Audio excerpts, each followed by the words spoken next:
En mil og et stykke af en mil eller to lå en hus, hvor det gik uden sko. Sandet og sølv og hold i væg, og hus blev alle kalket. Mor hun var stor, og far var en pind. Børn Jehova sat af vind. Snot og ærm og lort i lum, og hunden manglede den bagben. De kvælekat slog i mur, blodet det ren, og mor blev sur. Slog far med skål, så han knap kunne kravle, og et selv tøksi brød.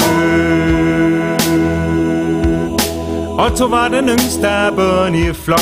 Han rør ved hen og fik elektrochok. Hovedet strid og tungen blev tyk.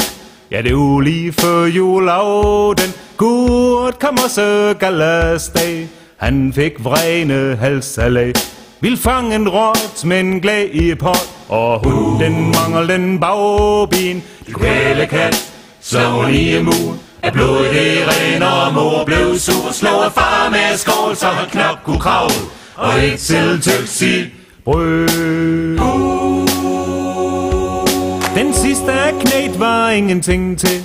En pjalt som ingen ville være ved.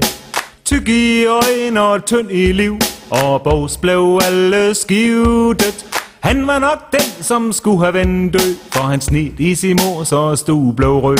Sat ild til sig gear, så gå brænd ned, og hunden manglede den bagben. De kvælekat slog i mur, blodet det ren, og mor blev sur. Slog far med skål, så han knap kunne kravle, og et selv tøksi brød. Kvælekat slog i mur, blodet det ren, og mor blev sur. Slog far med skål, så han knap kunne kravle, og et selv tøksi brød.